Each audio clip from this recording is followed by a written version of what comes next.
Hello, this is Maria Holt with Elysian Trust, and joining us today for a conversation is Dr. Holly Christie and her associate, Theora. Pronounce your last name for me.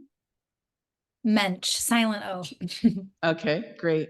And they're going to talk with us about the organization that they have started, how it helps people, who they hope to help, and how Elysian Trust members can be a part of the process of spreading the word about this fantastic healing modality and all it entails. So, may I call you Holly? Yes, please. Okay, Holly, real quick, could you share with us the name of this practice? And I'm calling it a practice because I don't really know what else to call it. Tell us a little bit about what it is you're passionate about and what you want to share with the members. Sure. It's called fascial counterstrain, and it originated as strain and counterstrain in the 1950s. And the originator was a osteopathic physician named Dr. Lawrence Jones.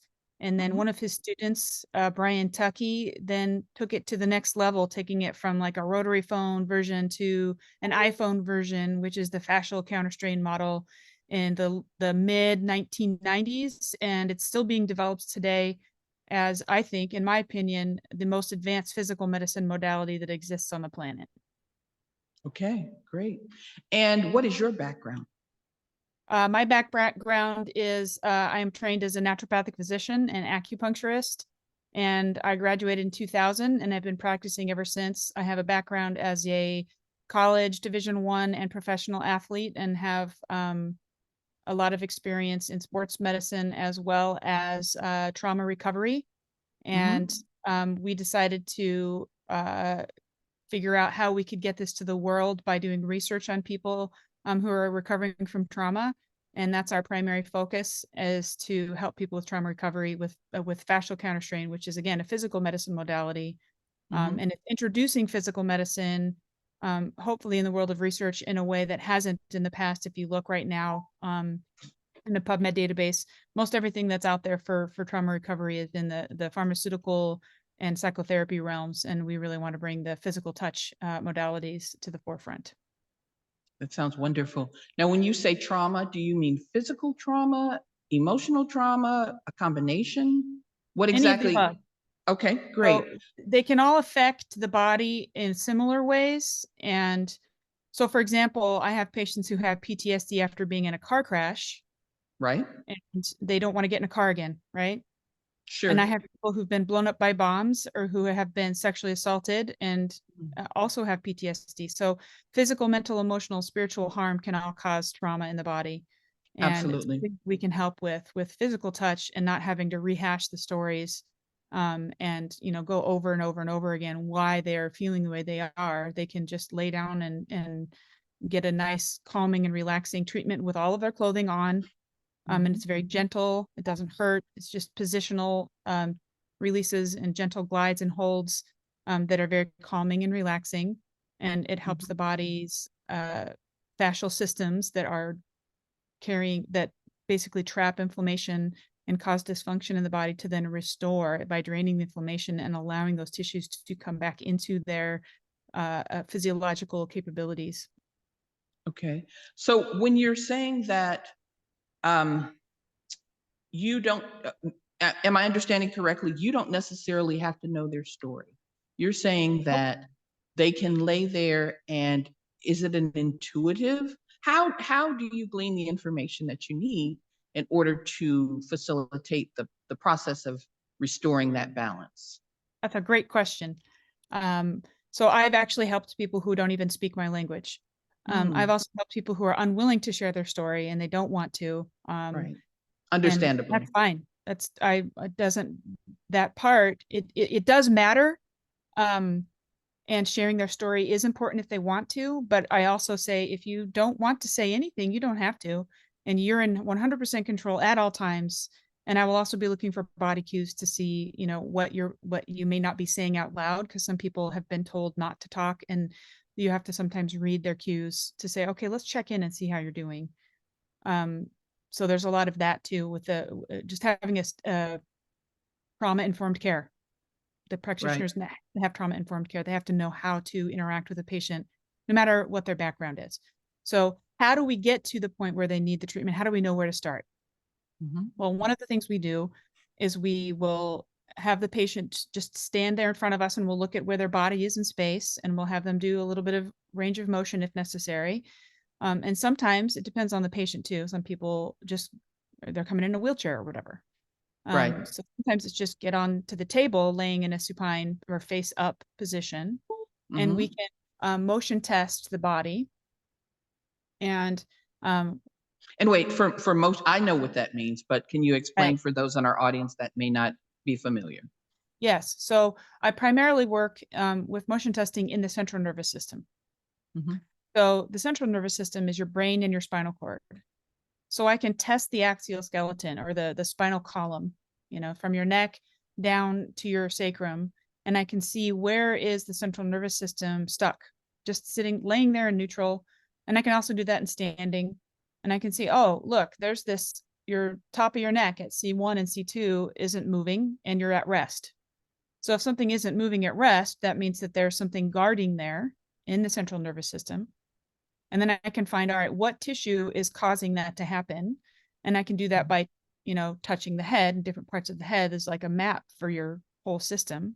And we can say, oh, it looks like that is the spinomedullary drainage at C1 and C2, which is affecting how your dura around your brain and spinal cord drains. So we can gently do these positional holds and cause the inflammation to drain out of the spinal cord at that level, which then helps the dura that surrounds the brain. And then their brain functions better and they have less headaches, and they also have an ability to move their neck better. Okay. Or I can say, oh, it's stuck at T4 and T5, which is right underneath your heart. And if I gently decompress the heart, T4 and T5 unlock. And then I find, all right, what is it that's going into and out of the heart? Or what is that T4 and T5 in the skeletal system that is causing this to lock up? And I can see, is it the sympathetic nerves going into the heart? Oh, yes, it is. So if I treat those, they have less anxiety, lower heart rate, better blood pressure. So, and it's just a systematic like that. So there's a flow of treatment, and as you go along, you get better trained, you can get faster and faster at finding out, all right, where is the body stuck? What is the dysfunction that's causing this? And how do we correct it with gentle positional holds and glides? Speaking of training, you aim to share this knowledge. You don't seem to have a personal desire to just hoard the knowledge and not share it. You want as many people to know this. That's right.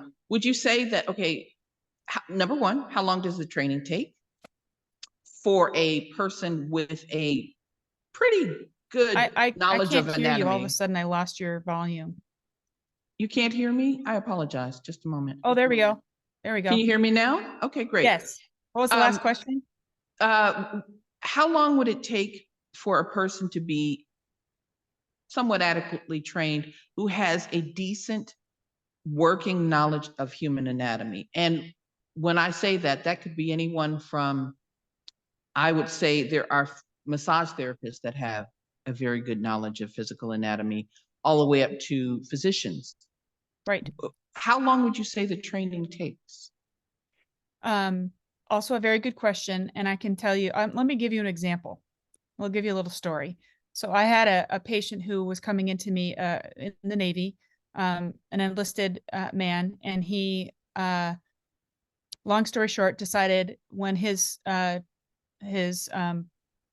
contract was up with the Navy, he got out to become a Counterstrain practitioner. No college degree, just a high school education, and then his education is in the Navy. And so he said to me, he's like, okay, Holly, how do I do this? Because I want to do what you're doing, and I want to help people like you've helped me, which of course I was thrilled with and literally jumping up and down.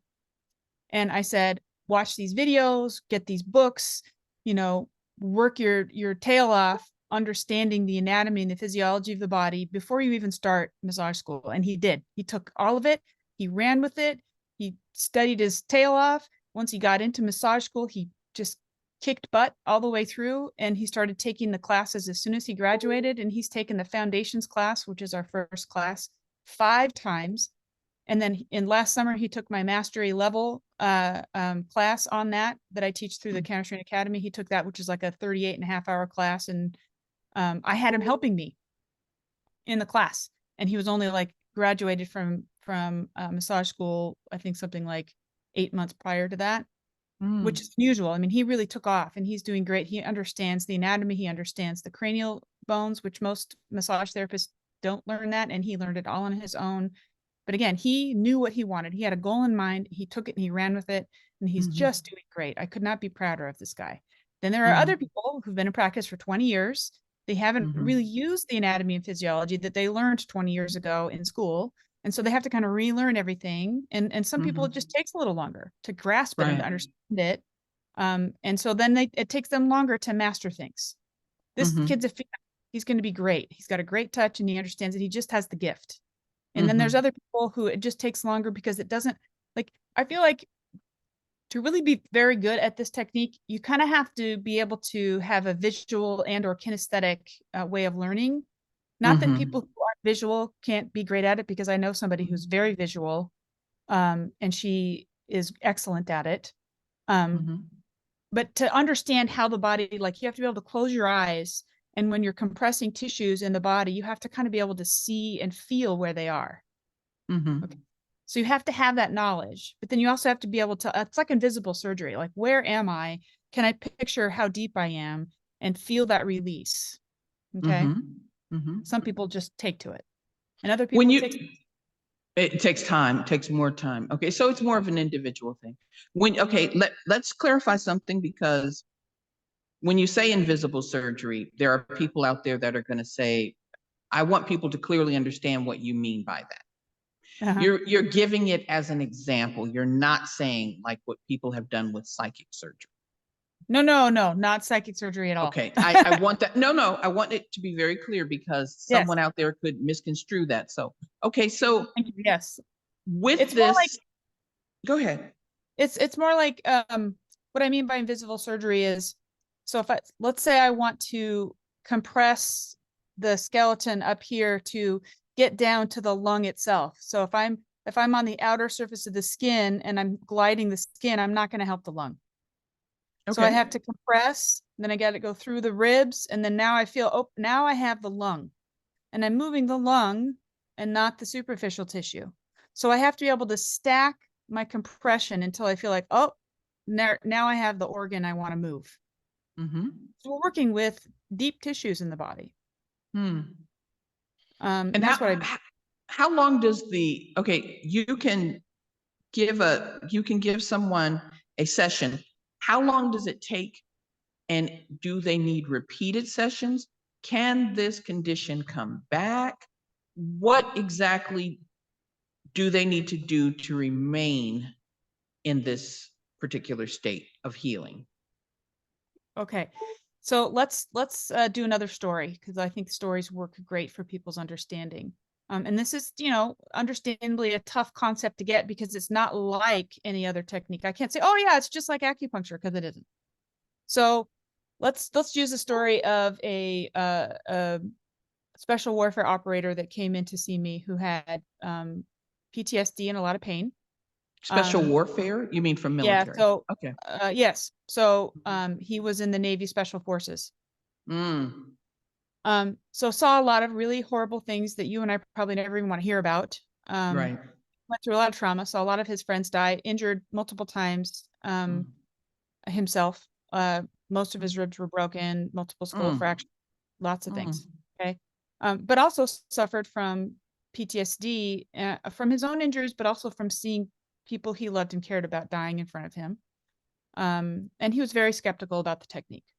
However, his pain had gotten a lot better from, Counterstrain, and he hadn't done the Counterstrain that is for the sympathetic nervous system, or the fight or flight system, that kind of gets ramped up with PTSD. And a lot of patients, it gets ramped up. So like they're darting their eyes, and, a loud noise happens and they startle, and they get angry really easily, and they're hypervigilant, can't sleep for very long, like 2-3 hours at a stretch. And then nervous system is just in overdrive. Absolutely. So I kind of liken it to pedal to the metal with the parking brake on and the wheels are squealing. That's how they live. Mm, So if good you are in, analogy. yes, so if you're in that state and you have tried the psychotherapy, you have tried the drugs, you've even tried EMDR, you've tried to meditate, you've tried all these things that have been suggested to you, yet you can't, that isn't really budging very much, maybe a little, but you're still suffering. You get into that state and he was willing to try anything because he's like, all right, this that did help with my pain, so I'll give it a shot. So I worked on him and he had a flashback during the treatment that lasted probably only 10 seconds, but to me it sounded like a minute, or it felt like a minute, because he was in, like, he could see, smell, hear everything that was happening at a time when he was experiencing the trauma that was releasing while I was treating him. So we Mm, store these physical injuries, and with them sometimes we store the visual, the sensory mm-hmm, mm-hmm, experience with it. As it leaves mm-hmm. the body, so does the vision. Right, And right. it's often a vision that's been on replay in their mind without that, they can't Mm-hmm, stop, or they just can't think it away. It's just there. mm-hmm, mm-hmm, And it's because the body's like, you could die, you could die, you could die, you could die, you could die. Remember, you can die, you can die, you can die. And that's keeping that fight or flight on. mm-hmm, Okay. Because the body is protecting itself. It's like, look, mm-hmm. you better be hypervigilant because you could die here, Right, and it doesn't turn off. And right. that's the penalty Even for not even when they return to, as we call it, normal society, Mhm. I have read of people who have been in situations where there are mass shootings, but they have a military background, and other people are slow to react. They are instantaneously Yep. thrown right back into that environment, and they are the first to react because they know what that sounds like, feels like, and it's almost like a sixth sense they develop Yes. because they've had to, or they've had to engage the intuition we all have in order to survive as Mhm. much as possible in these just awful circumstances. So when this happens in a place that it shouldn't be happening, they are not at all. It's like that, like you say, that instantaneously, they're right back there. Yep. So it's stored somewhere, not just in the psyche or subconscious, but also in the body. Absolutely in the body. Exactly. The Body Yeah. Keeps the Score is a great book by Vessel Yes. von Vanderkerk or something like that. Mm-hmm. And he talks about that, and he studied Vietnam veterans. So what we're able to do with this technique is to gently do these positional glides and holds, and that where this nervous system goes into our organs and tells our organs what to do to stay in that state where they can react that way. Okay. However, here's the thing. When you're in sympathetic overdrive, it's called SNA, sympathetic nervous system activation. When you're in that state, you have decreased blood flow into the pee poo procreate organs. Okay, so your rest, digest, feed, breathe systems all kind of slow down a little because there's less blood flow there, and the dilated eyes, increased heart rate, increased blood pressure because you've decreased blood flow everywhere else. That increases your central core blood pressure. That's going on. Mm-hmm. So you can't repair your joints. You can't do the rest, digest, feed, and breathe as well. And but you're constantly hypervigilant. So they have increased risk of heart disease, insomnia, um, dementia, all these things because they have less blood flow. So it's really not a Mm. good place to be long term. Right. So when we restore function in these organs, they get up and I've had guys get up and say, I feel like I'm a bobblehead doll because their body is so loose because they've been so tight, wound, ready to. Mm-hmm. Mm-hmm. I've had guys get up and start to cry, and they're like, I Mm. haven't cried in years. And I had Mm. one guy say, thank you for bringing my ability to feel back. And he's like sobbing on my shoulder. Oh, wow. I thought he was going to punch me because he's like, because he was saying on the table, yeah, my kids tease me because I don't ever cry at movies. And then he was grateful because he's like, I haven't felt in a long time. They had not been able to allow themselves. I can imagine that in those circumstances, they felt like, hey, if I let a little bit go, it's all going to go. So you Right, really unblock that pathway, the neural pathways, right. and the muscle memory that is involved in emoting, feeling, and expressing. So that's Yeah. fantastic, and all of that has to be the most. That has to be an incredible sense of relief for Yes. these Big time. folks. Big time. Yeah. And, I've also had people, I had this one guy, 85 years old. He was in Vietnam. He was also in Korea. Hmm. 85. And he came back for a second visit, and I'm like, "So, how you doing today?" And he's like, "Well, I gotta tell you, my wife says I no longer wake her up with my screaming at night." Oh, wow. Been waking up screaming every night since Korea. Oh my God. Oh, He got blown up and thrown through the air. So every night he'd wake up oof. screaming. So Yeah. there isn't a, "Oh, you're too old for this to work," either. Okay, that's good to know. I've That's also had important to patients know. who've been yes, and I've also had patients who've been triggered. I had a patient that I see, and I've seen her for years, and she was trafficked since birth by her parents. And she Mm, probably have a trigger warning, by the way, at the beginning of this before people watch it, just right. because, maybe I'll make sure yeah, we include it. Sure. yes. I've had patients, I've had students complain, in the evaluations in classes. Mhm. So I've now changed how I do this. So I probably should have done the beginning of this, and say, you know what, I'm gonna be talking about some things that could be triggering for folks. So this is obviously triggering. I had a patient who's been trafficked, and she'd been doing fairly well, but she was walking down the street and saw a person who had harmed her, and she immediately felt like she was going to die. Like it was that um like she couldn't breathe. Like she came in and you could see her chest was like this, and she was like panicking, right? And she came in with her therapist, who usually comes and accompanies her on her visits. Mhm. um and she's like, I people don't believe me when I say this, but I really physically have this impending sense of doom, like I'm gonna die. Like you hear what people say, like when they experience a heart attack, they say, I had this feeling of impending doom. I had a Mhm. feeling like I was going to die. Mhm. And so, of course, I believed her. I don't ever gaslight my patients. I 100% always believe everything they say. And Right. so, after we did like an hour-long session, and I could see her physiologically changing while I was treating her. Mhm. And everything just started to slowly calm. And of course, I had to be very, very slow and calm with her Mhm. the whole time.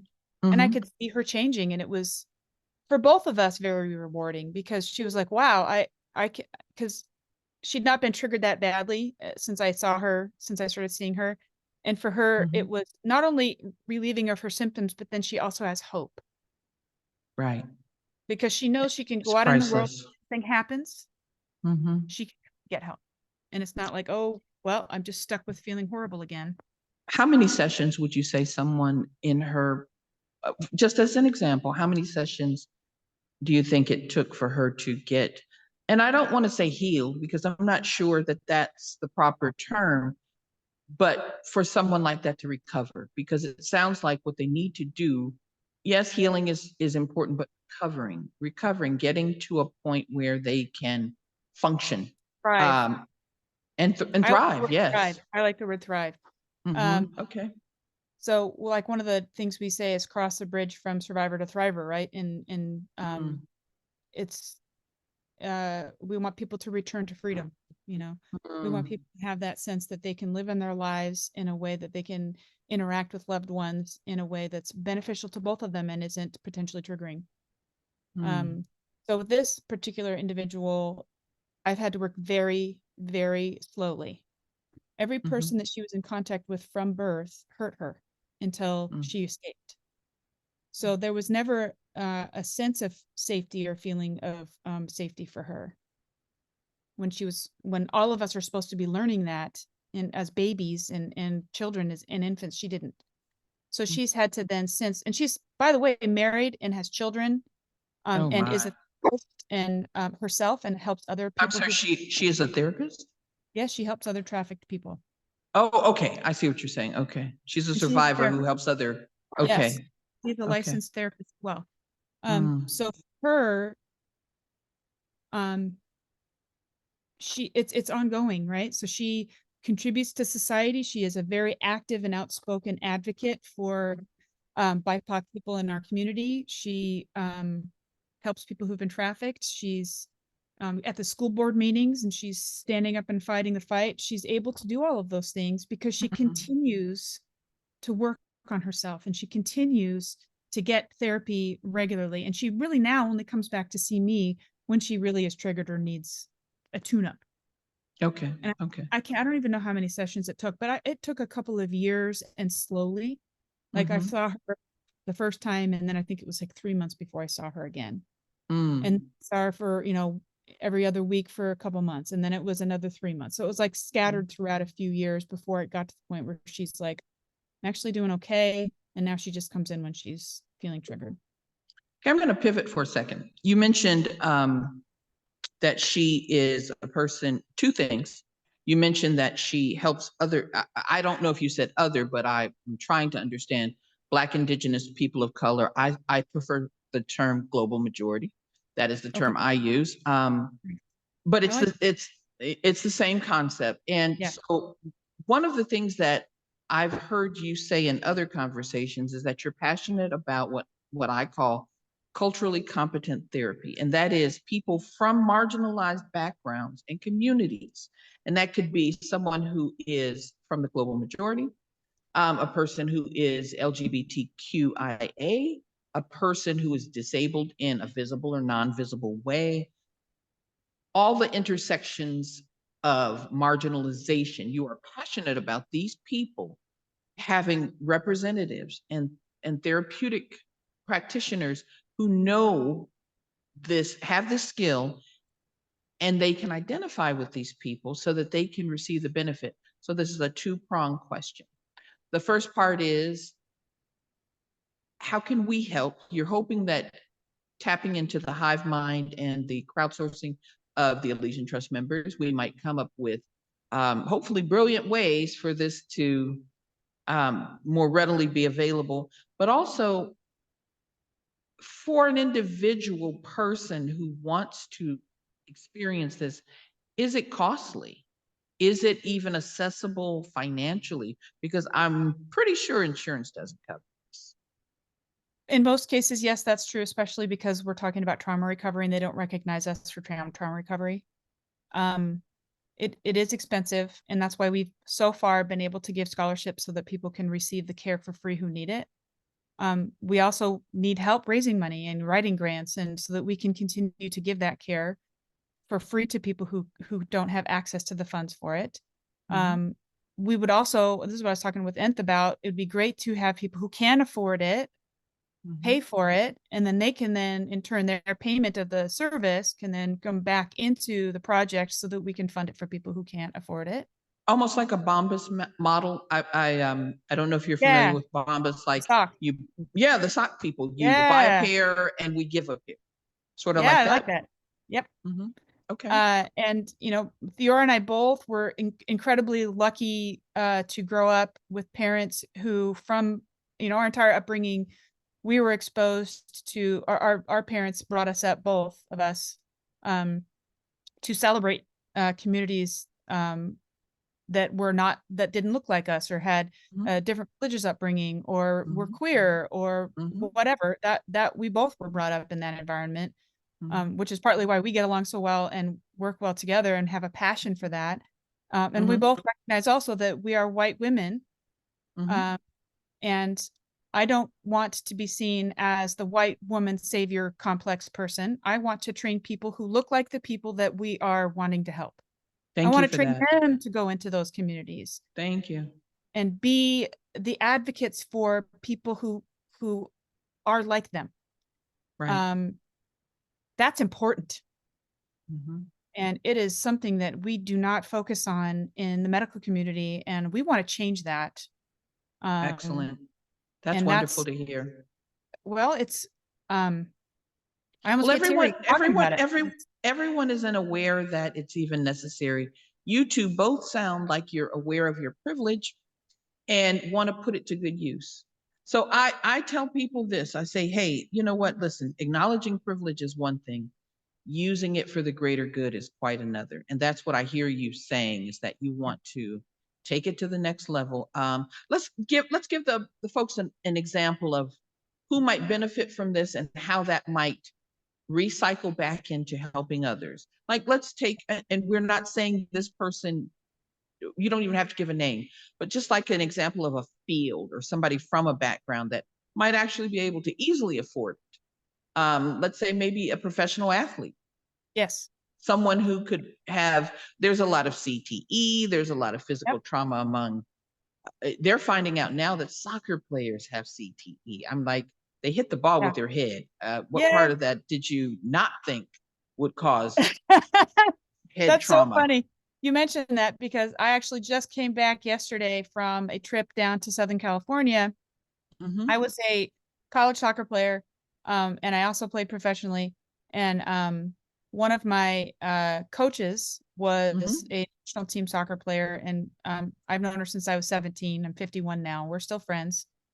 And so she's she's played on the national team with a bunch of other players, and they're all like, it's like a big group, right? These women who've played together and won world championships together are still very much friends and in touch. And one, I also played with one of them who, well, when I was in college.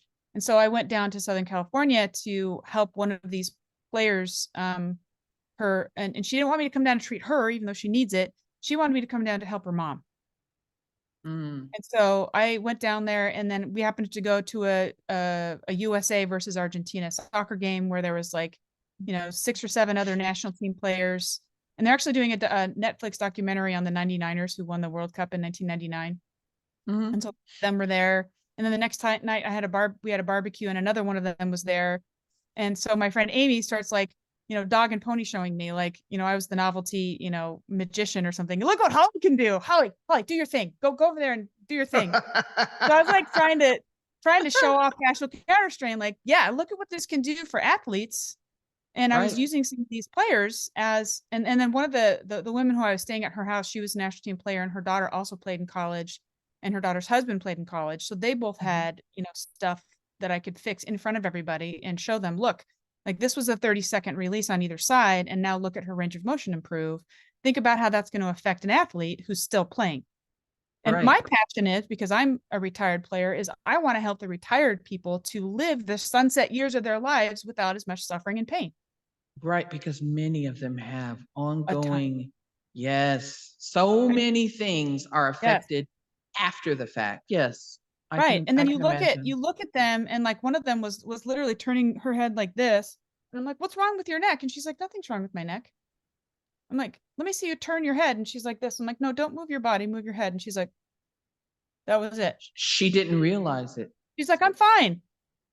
I'm like, Or was she in denial? Okay. no, Okay. I think you get used to what your body feels like, and you don't even know that it can function better. No, I see. And then another That makes player sense. had been knocked on the head so many times. She gets chronic Mhm. headaches, and she has had transient global amnesia Mm. after airplane flights, where she literally gets off a plane, doesn't remember where she is or who she is. Mm-mm. So that's actually better because she's had significant counter strain, excuse me, on her brain that helps with CTE and post concussive sequelae. It's really good for TBI, all that kind of stuff. So that's why I mentioned, to end like Marshawn Lynch, because, being a Seattle Seahawks fan and watching him, and then also Mhm. seeing how he's, you know, he was a human battering ram. Um, and so I see the physical injury, but I also see how he likes to reach out to the community, and how he, he's funny. Like when you get to see him in certain situations, he's funny, and he seems to want to help his community. And so to be able Marshawn to does a help somebody, lot for his community. right? He gives back in Oakland. He helps other football players with Yeah, financial literacy. Marshawn is incredible. He's a great example. If you could get someone on that level and help them right. and make them a spokesperson, either Exactly. directly or Mhm. indirectly, word of mouth in these communities could take you to this level that you Right. can't even see it because the camera's up here, because um it only takes a few people to get passionate. I mean, listen, I'm older than you are, and I can remember lots of different types of modalities that became, I don't want to say the end thing, but yeah, the end thing. But listen, Mhm. if the end thing actually works, that's wonderful. Yeah. So if people spread it through word of mouth, and it ends up helping, listen, helping as many people as possible. And okay, Yes. so let's break it down. What is it? What are the, how can we, what are you hoping that we can do or help you with specifically? Give us some specific things you're looking to achieve. Because if So we're going to put it out there, I want the mhm. mind minds of these people to be open. Yes, I want to share what you do. And some people may have questions, and that's great. We'll let you address those, but I want you to be able to say directly the appeal of what you're trying to do, hope to accomplish, and are hoping people can help with. So right now it's like my brain has so many things that are trying to spill out at one time, right? Because there's so many different. Take it a step at a time. Yeah. I can also weigh in specifically with what the Bridgeback Project's current and intended strategies are. Okay, Yes. and when you say Bridgeback, okay, please do. And you've been patient and silently. Tell us who Bridgeback is, what Bridgeback is, and what are your intended, what's your goals? So the Bridgeback Project was co-founded by Holly back in end of 2016 and 2017. 2017.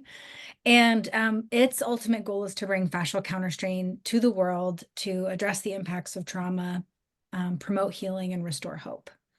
And we have some strategies that we think are essential to doing this. It's a very long game. One of them is to sponsor and support clinical research trials to measure and verify what is fascial counterstrain doing in the body, what are the effects long-term. Some of that research we've conducted, and there's a lot of room for evolution. That in and of itself could be its own nonprofit, but we decided we wanted to create even loftier goals. So the really like the core group of providers that is involved with the project are incredibly philanthropic, incredibly generous, and have donated probably thousands of hours at this point to treating people who couldn't or wouldn't otherwise access care. And so we have a program that's currently on pause, but because we're redesigning it for a variety of scaling reasons and fundraising, yada, yada. But it's a financial aid program, so in which we would provide full coverage for 2 to 3 sessions with approved providers in our network that we will be vetting for not only like fascial counterstrain mastery, but and the ability to treat complex cases, but also people who are trauma informed and are investing in being agile providers. And part of that is because, as you mentioned, fascial counterstrain in and of itself is not covered by insurance. Some people don't want to go through insurance, especially if someone's coming to us with self-identified trauma, but maybe not diagnosed trauma. They may not want that on their record for a variety of reasons, all kinds of stuff. And one of the challenges we face is that within healthcare, and even more so in our niche, counterstrain providers, is there is a lack of representation across basically most marginalized. Most people are white, most people are cisgendered, most people are heterosexual. And that is because there's not that many providers. And so one of our programs is to provide scholarships.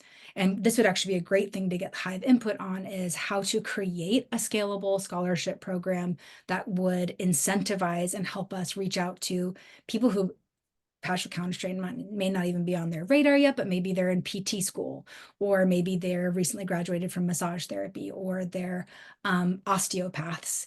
But allowing us to expand the reach of who we talk to, and then also make them aware of the fact that we're going to be building a scholarship program specifically to help people who hold marginalized identities, who have experienced barriers to entry. We know that some people are like, well, I'm fine. I don't feel held back by the identities I hold, and that's wonderful. This would specifically be trying to help people overcome barriers or who have faced barrier, lighten the load to accessing the training that they want to acquire that they can treat their communities. As far as I know, I don't think there are any non-binary or trans counterstrain providers at this point. We do have some, and that's important too. We have some queer representation, and we have some Asian American representation, but that's kind of it. Let me ask a question. Let me ask a quick question. Interject and here. I'll also Holly also will have a little bit more intimate. We also don't collect. We're probably the first organization collecting data on this.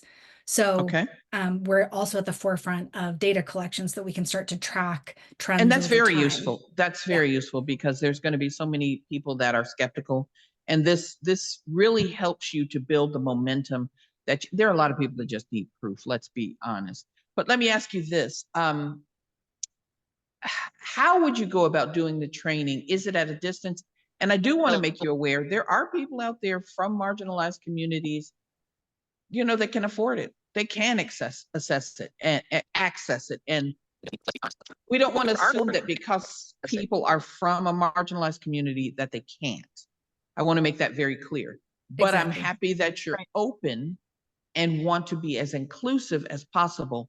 How can you make it physically? How can people get this training? Do they have to physically come to the location? Is it distance learning? How does the hands-on part come into play for the training? And Right. how long? Go ahead. Go ahead. It is very important for them to have each class in person at least one time. And we have multiple locations across the country, as well as in Australia, France, and Italy, where there are teaching instructors or teaching assistants who are at the Zoom location. So that, like, if I'm teaching a class from San Diego, I have students in my location. Okay. And then I'm moving to Minnesota and Maryland and, other, Washington, et cetera. And that I'm sorry, you said you're doing what to those places? I didn't hear you. we will Zoom to classrooms across the country where there's also an instructor there. So I will do a didactic portion where I'm going to, now we're working on the nerves of the upper extremity. And I will say, here are the tender points, here are the treatments. And then on camera, we have a camera person who's focusing on the table and my hands and the treatment. And I'm describing what I'm doing and they're watching it. And then I'm like, all right, now you do it. And they grab a partner and there's massage tables and they go through the treatment. And then the TAs, their job is to go around and feel through the hands of the students and making sure that they're getting it. And that's very important. It's not something you can screen.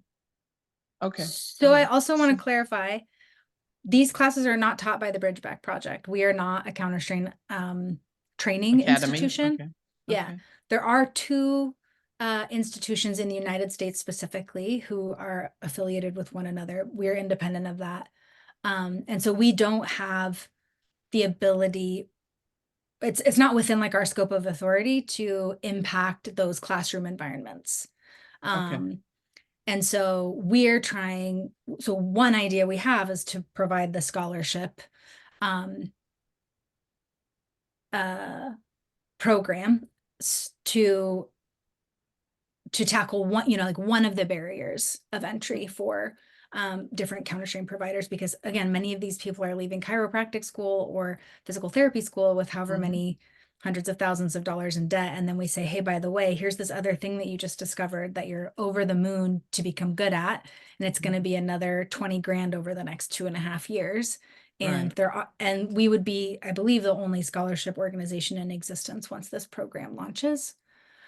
So you are trying to assist people to get the training. You're not providing the training. Okay. Correct.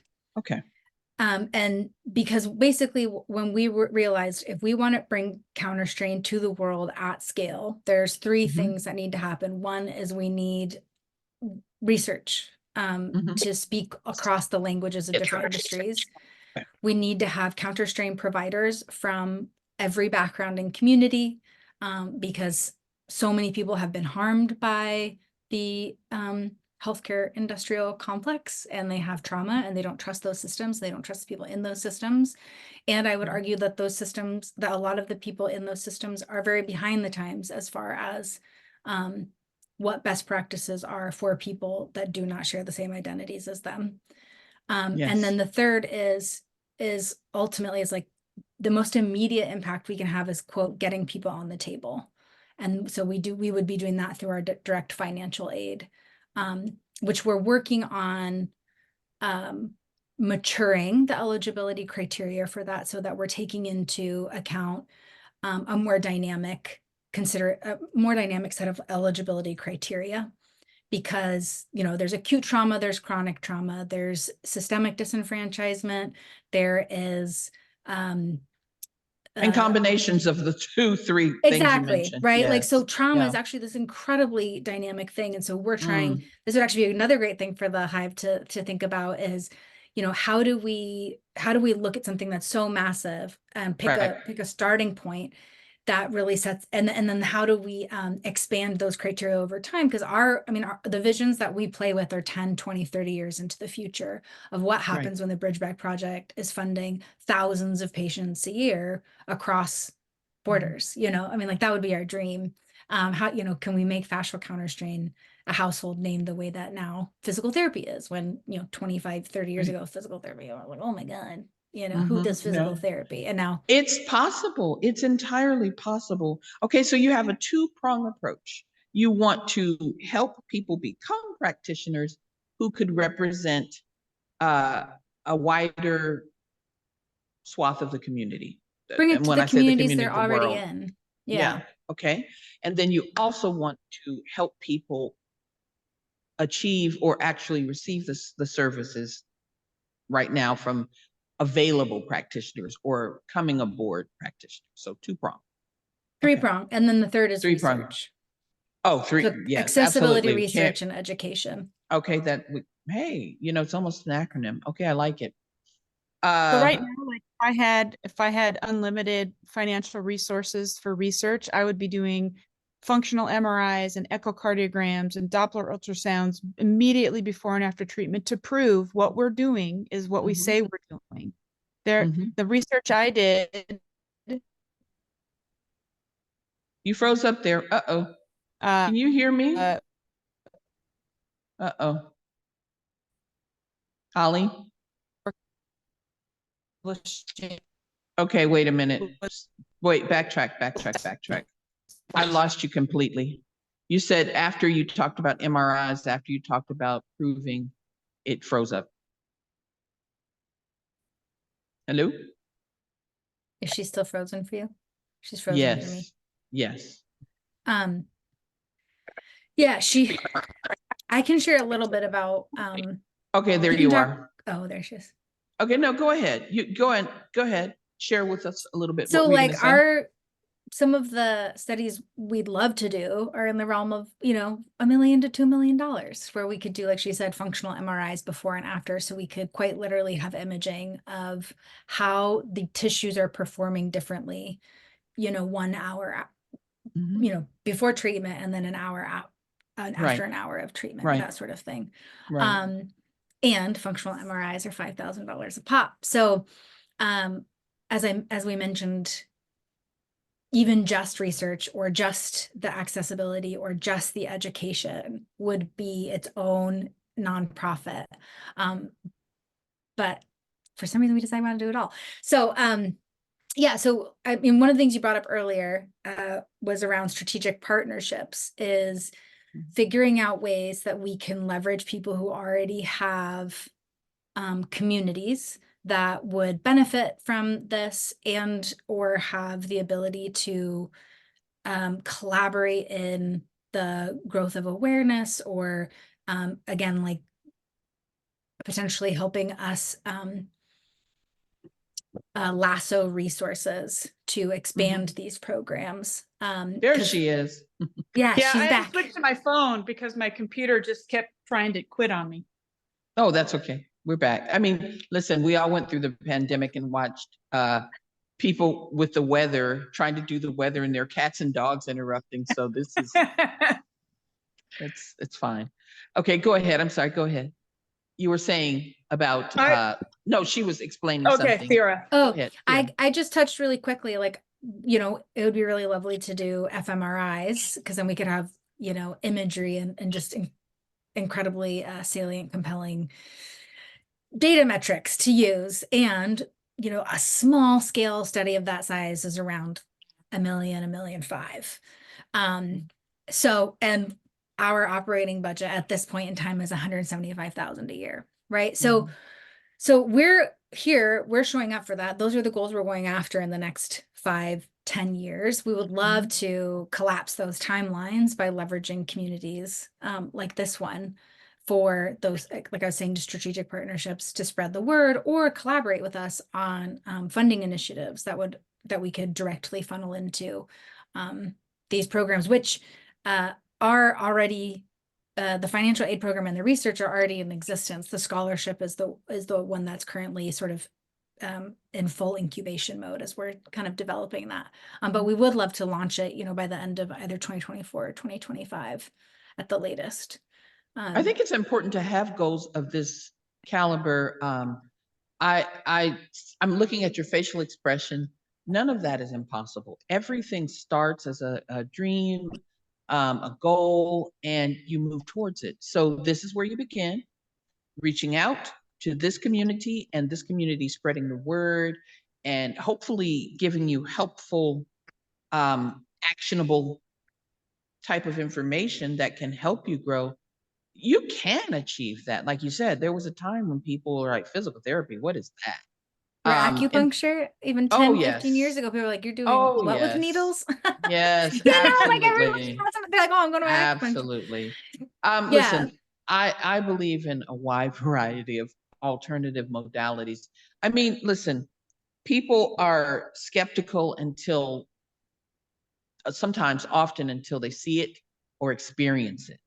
It only takes maybe 2 or 3 high profile people to experience this, and this would take off. I can easily see it taking off like wildfire. I absolutely can.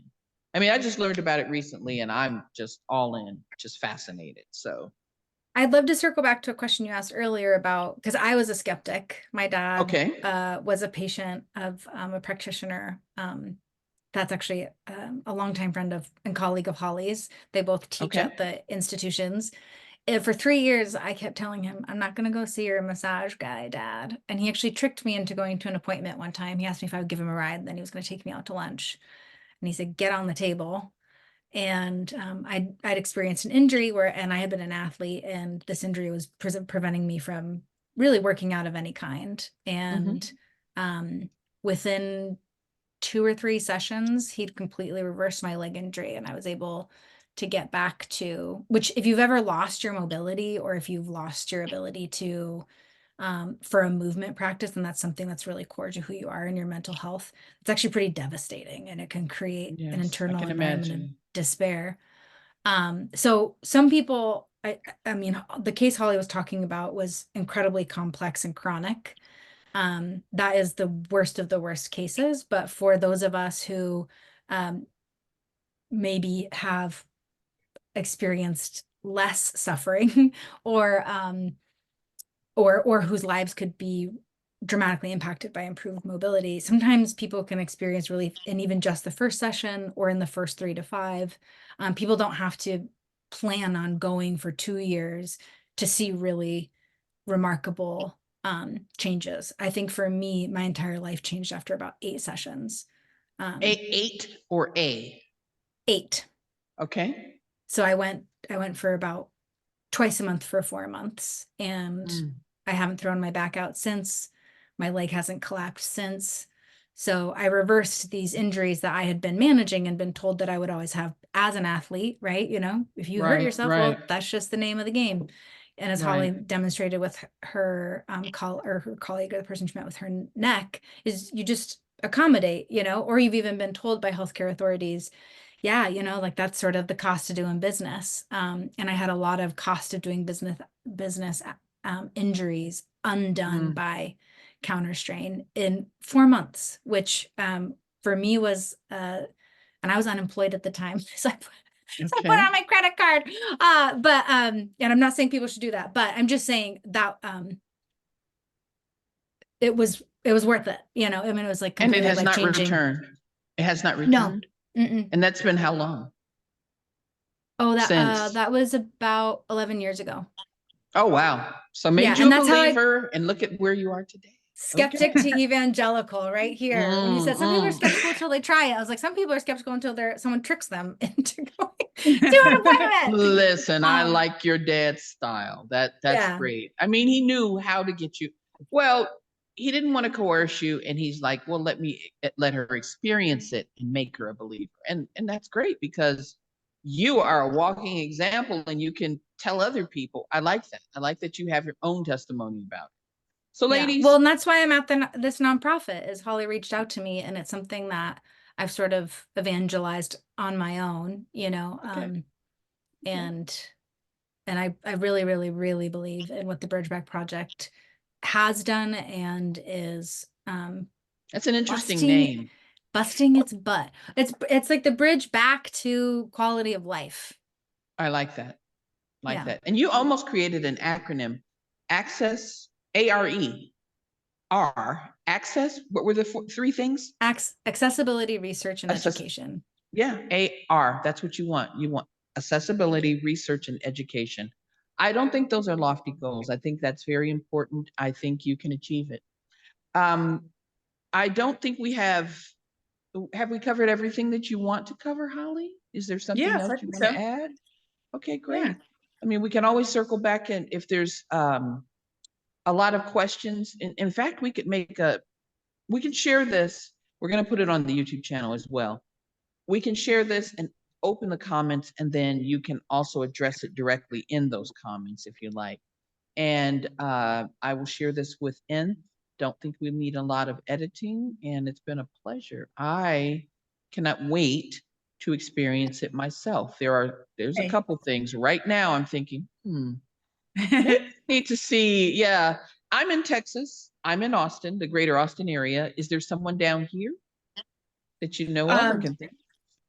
I know, not that I can think of. I know there's Joe Sweissenberg is the only guy I can think of in Texas, but there might be more. And before the pandemic, I pretty much knew all the higher level practitioners because I would teach classes all over, and we didn't have the Zoom format. But now we have the Zoom format, so there's a lot of people I've taught. They'll come up to me at a convention or something, like, "Oh, Holly," and I'm like, "Hi," and I've taken your Zoom classes, and I'm like, "Oh, okay, great." But so now what I tell people is, if you want to get a high level practitioner, there's two places you can go and look. And like Theora said, I teach for both of the continuing education schools in the country. One is called the Jones Institute, and that's Counterstrain.com.